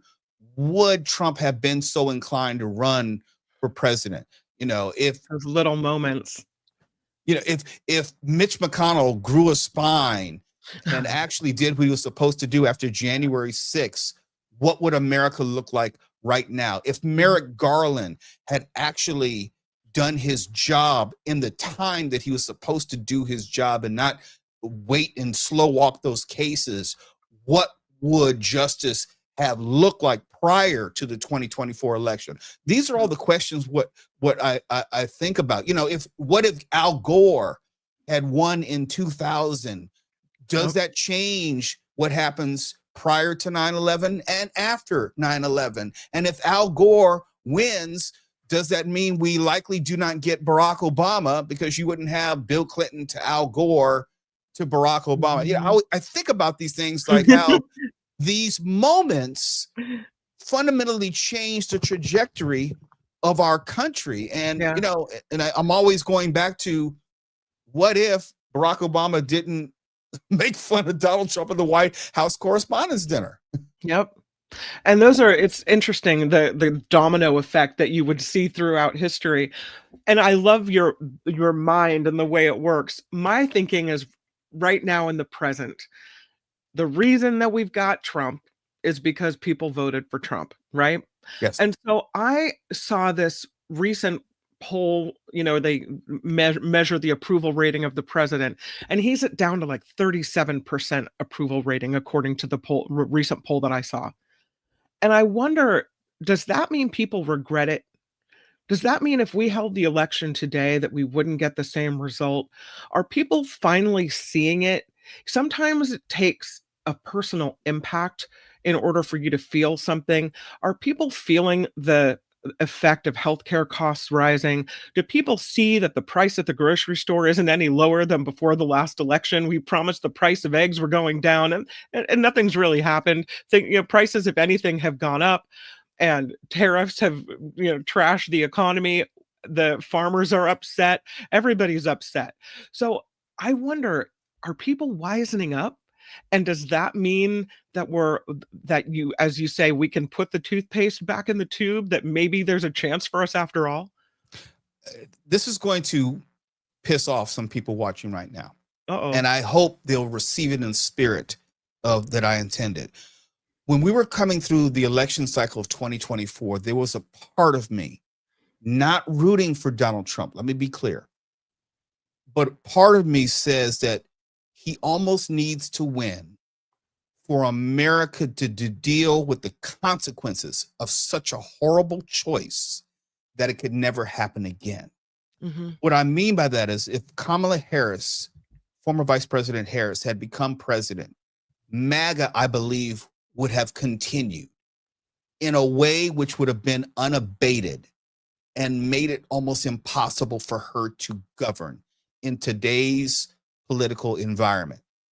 And if you're a parent, you have kids, you kind of understand sometimes you have to let kids go out and make their own mistakes and suffer their own consequences for them to come to their own senses and never make those same decisions again. You can try to prepare them, you can advise them, you can warn them, you can say, don't do that, don't get into that car, don't use those drugs. But after a certain point, you have to let them make their own decisions. And hopefully there will be something which will shake them to their senses. I don't wish bad on America, but I do wish that since they've chosen Donald Trump a second time, and for some people a third time, that there have to be consequences so we never, ever come this way again, ever. Not just Donald Trump, but anything having to do with MAGA. And to your point, Kim, about, do people realize, do they understand, are they feeling it? I have to believe that they are. And this is a part of that excising of the cancer, which has to happen, where people realize that because of their diet, it has led to this. Because of their choices, it has led to this. Because that you chose this man, farmers are suffering. Because you chose this man, Americans don't have SNAP benefits. Because you chose this man, thousands and thousands of federal workers have been laid off. Because you chose this man, we don't have a functioning government right now. And people have to see the connection between their choices and this result. And that's the only way we can get past MAGA. Because if they don't see the connection, then they're just going to vote for the next adherent to this MAGA philosophy. And our politics will still be corrupted and diseased. I look at it as this. I didn't used to look at it this way, Mo, but kind of now, this House of Cards moment where before pre-Trump era, we had the Constitution and everyone had faith in it. And we knew the rule of law in America. We knew what we stood for. We knew our ideals, right? Spreading democracy around the world wasn't a Republican or Democratic sentiment. It was an American sentiment. Like, that's who we were. We knew it. We knew we had our rights. That's what made America different and special, this grand experiment. And now, with everything called into question, with the Constitution being trampled, with a question of a third term for an American president, I just wonder if it's too late, if, as you say, having to hit rock bottom or having to make the mistakes in order to know the tough love of the kid, right? Yeah. It only works if we come to the realization, and if we come to the realization too late, if the illusion of America has now been shattered, and we realize how fragile democracy was, and that maybe things weren't as stable and solid as we thought they were, if it is too late, if now that we don't have that solid backbone anymore, and now we're on shaky ground moving forward, how we fix this, right? The kid getting in the car to make their mistakes only works until somebody hits a tree and everybody's dead. Yeah, you're right. And you hope that you don't get to that point where there is no point of return. And it's like, yeah, and I think that the drug addiction example is probably the best addiction example of how we can characterize this, where America, unfortunately, is going to have to hit rock bottom. And it could be financially, economically, it could be politically. I hope it's not in a terrorism sense, but that's still a part of the equation. There have to be enough consequences to show America that when we talk about elections having consequences, we talk about that more in a philosophical sense, in a legislative sense, but not necessarily in a real guttural, visceral sense of consequences. We have to make sure that this never happens again. And a mistake that I made, and I believe that many Americans made, is I would say the overvaluation or the assumption that our norms and our laws would be enough. Right. We didn't figure into the equation the complete abrogation of the constitutional duties by one party. I don't think anyone could have foreseen that. Right. I don't think anyone could have foreseen that we would have a Supreme Court who was so in the bag for the president and would give him virtually unlimited immunity. I don't think anyone could have foreseen that. Now, we could have foreseen the Dobbs decision because Mitch McConnell and Republicans have been working to overturn Roe v. Wade for the past 49 years. So we could have foreseen that, but I don't think anyone could have foreseen someone who was as psychotic, sociopathic, so emotionally infantile and flawed and broken as the leader of the free world. Number one, and I don't think anyone could have foreseen that the Republican Party would have just blissfully gone along with it for now 3 different presidential terms. Yep. I don't think anyone could have foreseen that, but there has to be a cost to that, because if you don't have a cost, then it can happen again. Right. And that, to your point, Kim, would be the end of America. No hyperbole. We're on the verge and precipice of going to war with Venezuela. Venezuela. The guy talks about invading Canada making it the 50th state, and Panama and Greenland, and people talk about it as if it's okay. No, it's not. We're one major mistake away from World War III. And I've never thought that or believed that in my life. But we're there. I'm despondent. I would have, it's true. I would have thought that after 2016, after the January 6th insurrection, people breaking their way into the nation's capital, I would have thought that Democrats and Republicans would have sat with each other and said, clearly, we've got a problem. What do we do following the first Trump presidency, and we see where the holes are in our system? How do we shore it up? What do we do to prevent somebody from coming in and taking advantage in the future? No one did that. Why didn't they do that? Well, unfortunately, this is what is going to happen, because unfortunately, sometimes our politics is predictable. When we have a Democratic president next, whenever that may be, 2028, 2032, I'm quite sure there will be a movement to make sure that there are limits put on presidential power. We know it'll happen then. But the question is whether we live to see that day. When we have someone who is clearly mentally declining, when we have someone who is clearly disconnected with reality, when we have someone who is clearly indifferent to the suffering of Americans and how his decision-making, his rhetoric is fueling a lot of this, then there's no telling what those consequences would be. I don't want America to fail, but I do want America to feel what this president is doing, in the hopes that we never have to feel this again. Like, for example, I made some bad financial decisions prior to 2008, had to go through foreclosure, basically lost my house, lost all of my savings.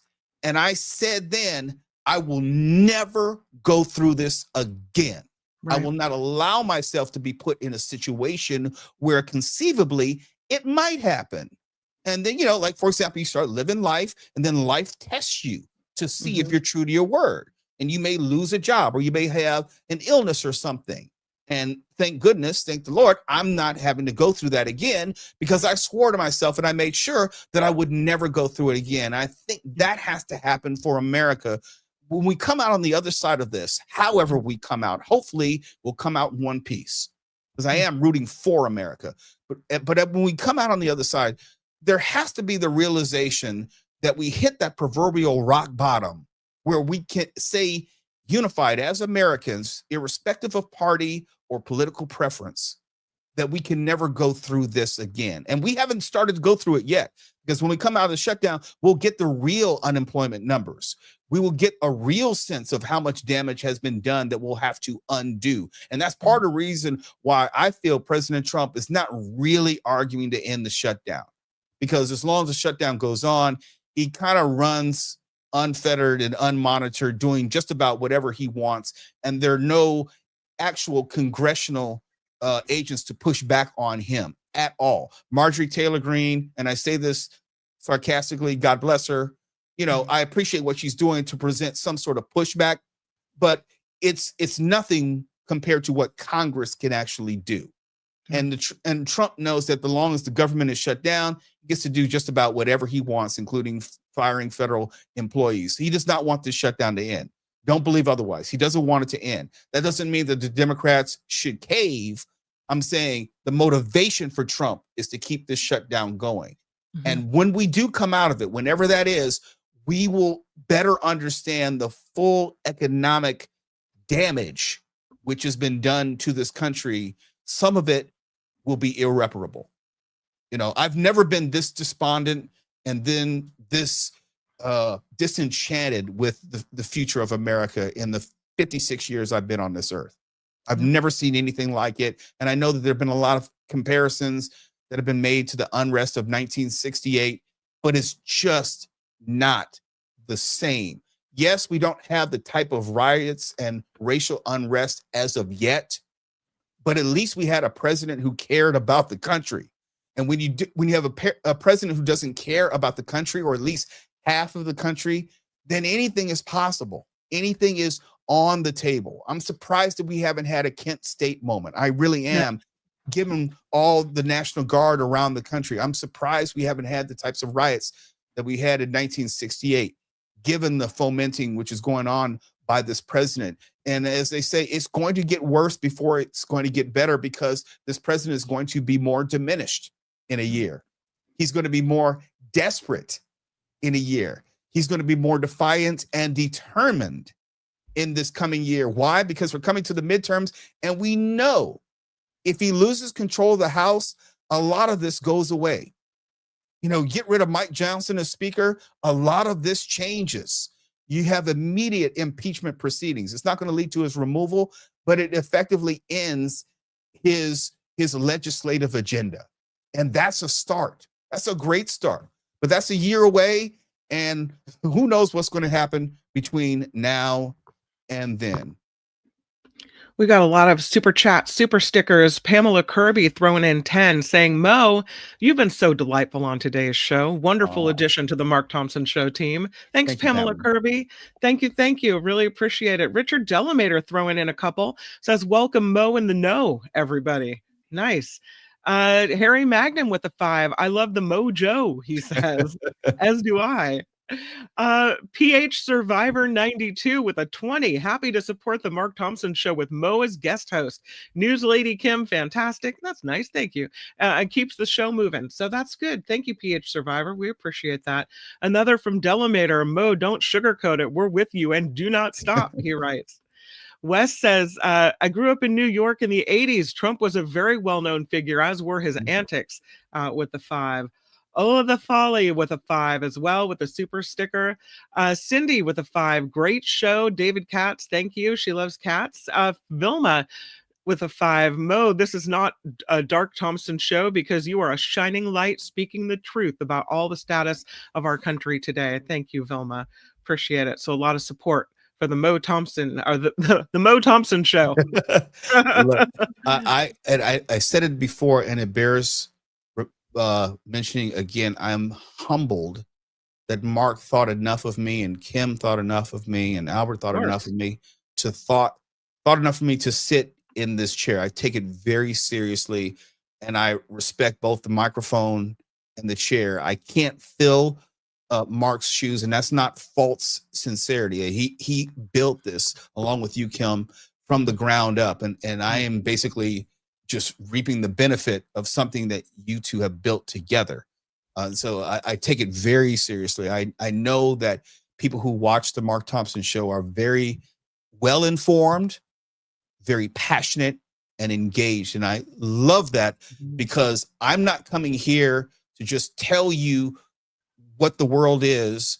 I'm going to tell you what I see through my prism, but I know that this show has really informed viewers, and I want to hear from you as well. So hearing from you helps recalibrate me.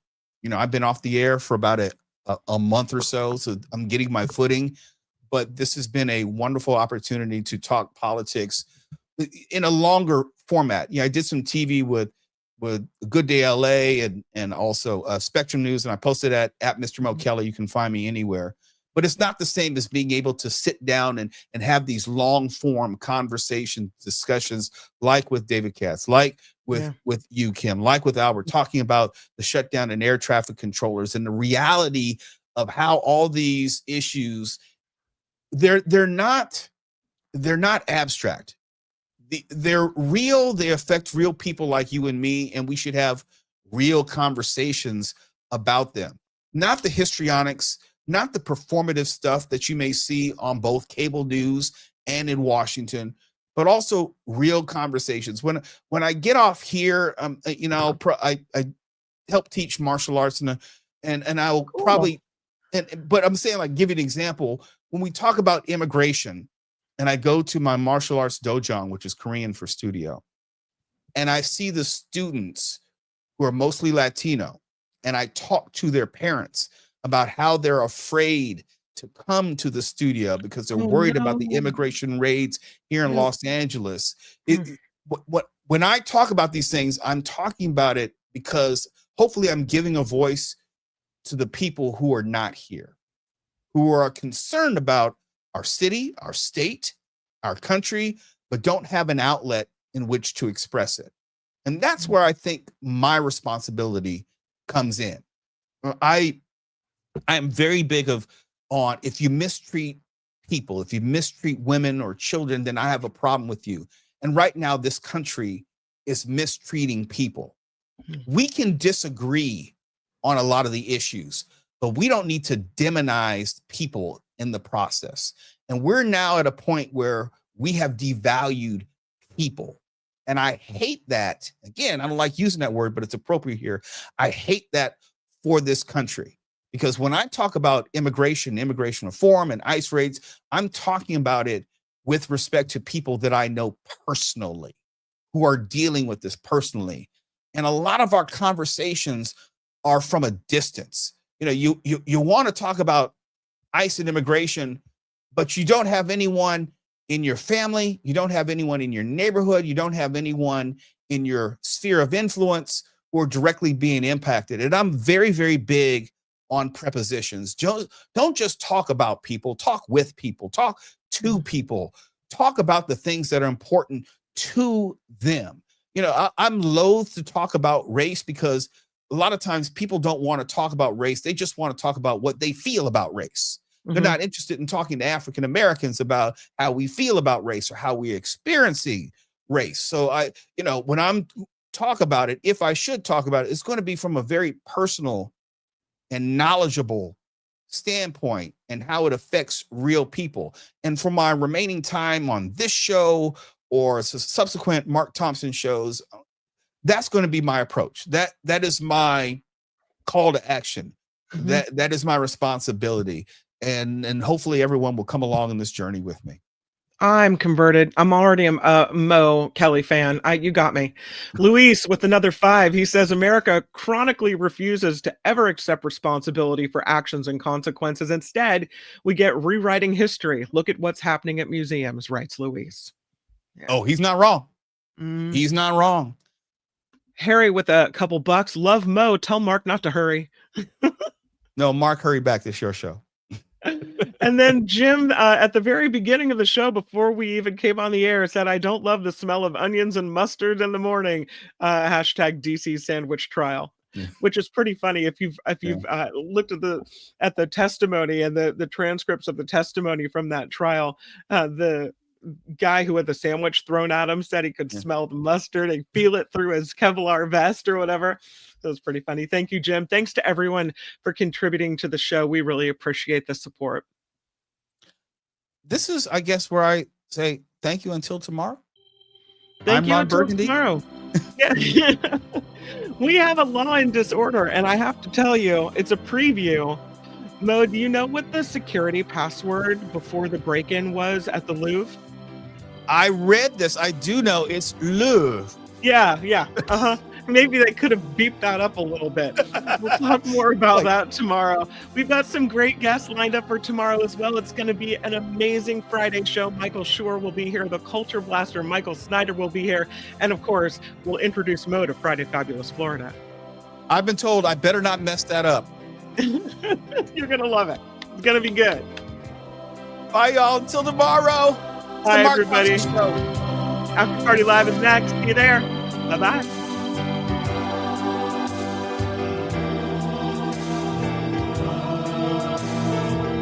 I'm Shadow Stevens for the Mark Thompson Show. Bye-bye. All the time. Bye-bye.